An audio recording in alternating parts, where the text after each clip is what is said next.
दिलदार पाकिस्तान की उर्दू अदब पॉडकास्ट में शहज़ादी का प्यार भरा आदाब। आज अफ़साने की आखिरी किस्त है। ये अफ़साना लिखा है शकीला रफ़ीक ने और इसका उन्वान है रूह के सन्नाटे। आपको याद होगा पिछली किस्त में वो रफ़िया बाजी के घर जा रही थी।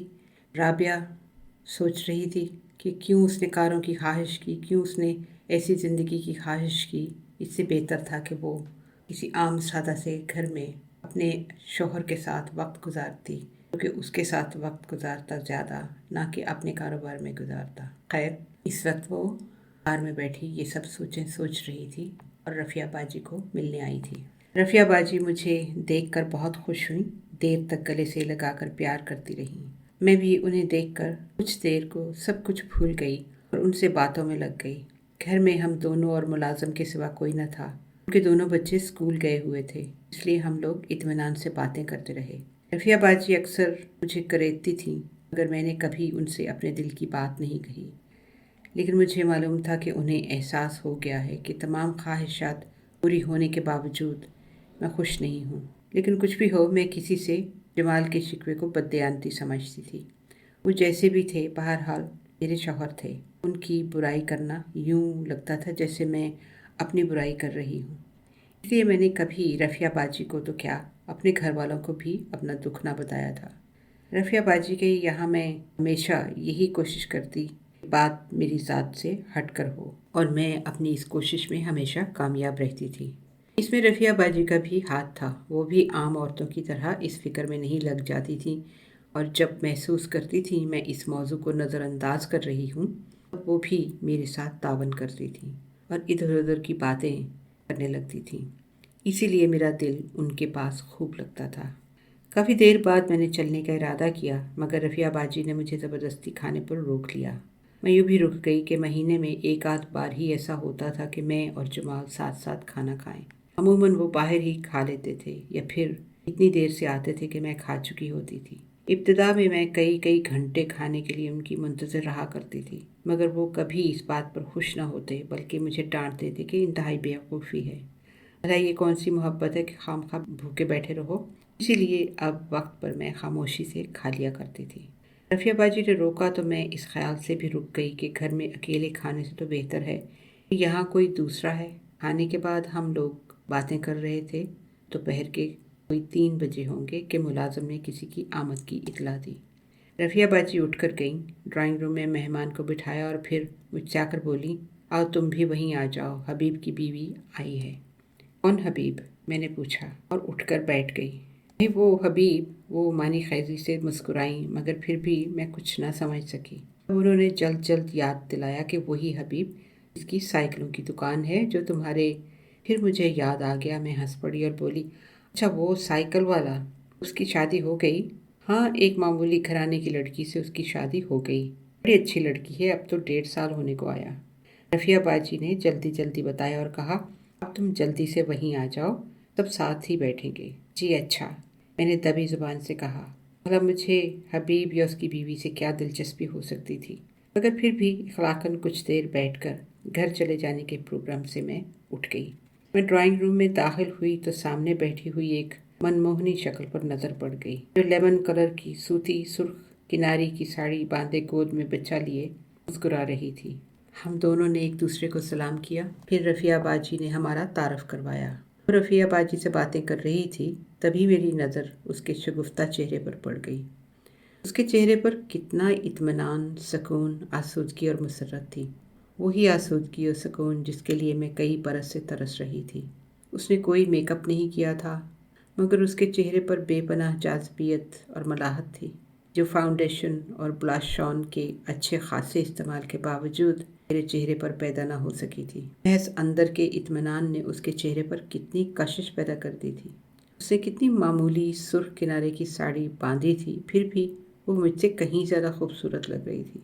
मैं, राबिया फ़ातिमा, इसके बेपनाह हुस्न के आगे एक रोज़ जमाल जैसे लखपति ने घुटने टेक दिए थे। अब न जाने वो हुस्न कहाँ चला गया था, जब मैं इस मामूली औरत के सामने खुद को कमतर महसूस कर रही थी। मेरे बदन पर कीमती साड़ी और नादर जेवरात थे, और वो सिर्फ नाक में एक नन्ही सी सुर्ख नाक की कील पहने थी। मगर फिर भी वो मुझसे कहीं ज़्यादा अच्छी लग रही थी। और फिर उसका वो गोल मटोल बच्चा जो हमक हमक कर उसके बाजू को बार बार टटोल रहा था, आखिर उसने शर्मा कर साड़ी का पल्लू उसके सर पर डाला और उसे दूध पिलाने लगी। तुम खुद ही फीड करती हो, रफ़िया बाजी ने कहा। हाँ, जब मैं कर सकती हूँ तो फिर अपनी औलाद को डिब्बे के दूध पर क्यों डालूँ, उसने कहा। ममता से भरपूर इस जज्बे का मुझे कितना अरमान था, मगर कुदरत ने मुझे इससे भी महरूम रखा था, जाने क्यों। कुछ देर बाद उसने बच्चे को हटा दिया और ब्लाउज बराबर करके रफ़िया बाजी से बोली, अब मैं चलूँगी भाभी। अरे अभी से? बिल्कुल नहीं, तुम चाय पी कर जाओगी, रफ़िया बाजी ने कहा। नहीं भाभी, मैं माजरत चाहूँगी, मैं चाय नहीं पी सकती, उसने मुस्कुरा कर कहा। क्यों? तुम हमेशा यही करती हो, आखिर क्या वजह है, रफ़िया बाजी ने रूठ कर कहा। खफा न हो भाभी, वो प्यार से बोली और रफ़िया बाजी के करीब जा बैठी। दरअसल हबीब मेरे बगैर कुछ नहीं खाते पीते। अब अगर मैं वक्त पर ना पहुंची तो वो मेरे इंतज़ार में बैठे रहेंगे और चाय नहीं पियेंगे और इसी तरह खाने का भी करते हैं। और उसने बताया तो रफ़िया बाजी बोली, ऐसी बात है तो मैं तुम्हें अभी चाय पिला देती हूँ, फिर तुम वक्त पर घर चली जाना। हाँ, ये बिल्कुल हो सकता है, फिर तो मैं ज़रूर पीऊँगी, उसने कहा तो रफ़िया बाजी चाय का कहने चली गई और मैं गौर से उस औरत को देखने लगी जो एक मामूली हैसियत के आदमी की बीवी थी। बदकिस्मती ये कि उस आदमी की बीवी थी जिसे मैंने किसी काबिल न जाना था। ये वही हबीब था जिसे मैंने ठुकरा दिया था। आपके शौहर आपको बहुत चाहते हैं, न जाने कैसे मैं अचानक उससे पूछ बैठी। बहुत, वो मुस्कुराई। मेरे बगैर तो वो एक पल नहीं गुजार सकते, न जाने दुकान में इतना टाइम कैसे काटते हैं। बस घर आकर तो उनकी एक ही रट होती है, भाई क्या कर रही हो, मेरे पास आकर बैठो, उसने बताया और मैंने रश्क से उसे देखा। अभी आपने कहा आपके बगैर वो खाते पीते नहीं, मगर कभी कभार तो, उसने मेरी बात दरमियान से काटती और बोली।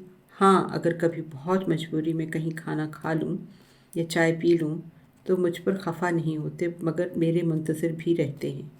और घर जाकर जब मुझे पता चलता है कि वो अब तक भूखे बैठे हैं तो आप खुद सोचिए मुझे कितनी शर्मिंदगी होती होगी।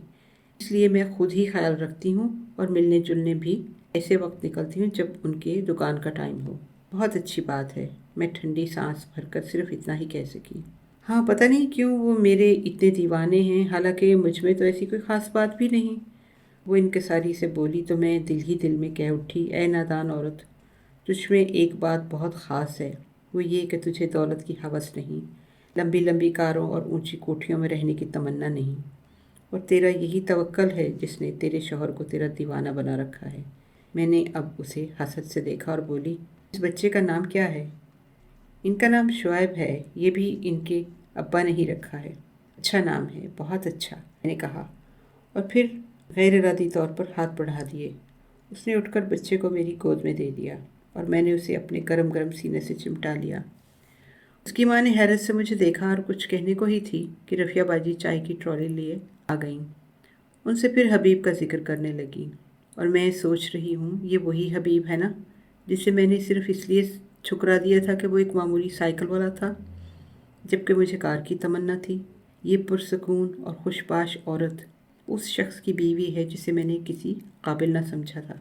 ये उस मामूली आदमी के साथ कितनी मुतमईन है। तमानियत के इस एहसास से मैं महरूम हूँ। बज़ाहिर उसके मुकाबले में मेरे पास सब कुछ है, मगर हकीकतन मैं राबिया फ़ातिमा खाली दामन हूँ। वो मामूली आदमी जमाल के मुकाबले में इतनी बुलंदी पे कैसे पहुँच गया? इसके पास तो कुछ भी नहीं, उसके बरक्स जमाल के पास क्या नहीं? फिर बुलंदी और पस्ती का इतना वाज़े एहसास क्यों? ये औरत बज़ाहिर खाली हाथ होने के बावजूद दामने मुराद फूलों से भरी पड़ी है और मैं तही दामा। काश, हाँ, ये लफ्ज़ काश तो मेरी सारी ज़िंदगी भी मुहीत होकर रह गया है और शायद हमेशा रहेगा। इस मामूली औरत को देखकर मेरा दर्द और सवा हो गया। मैं मज़ीद दुखी हो गई हूँ। महरूमी की शदीद एहसास ने मुझे घेर लिया है। काश मैं आज रफ़िया बाजी के घर ना आई होती तो ये पछतावा इतना शदीद ना हुआ होता, अपनी नज़रों में खुद यूँ ना गिरी होती। दुख का एहसास कितना बढ़ गया है, दिल में दर्द सा हो रहा है और आज आज पहली बार मर जाने को जी चाहता है, जाने क्यों। ये था अफसाना रूह के सन्नाटे। उम्मीद है आपको पसंद आया होगा।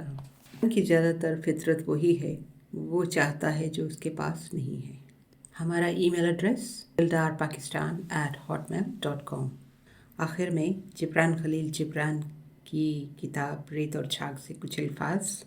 میں نہیں جانتا حقیقت مطلق کیا ہے، لیکن نہایت عجز و انکسار کے ساتھ اپنے جہل کے سامنے جھکتا ہوں، اور اسی میں میرے لیے فخر بھی ہے اور اجر بھی۔ Until next time, take care. God bless. اللہ حافظ۔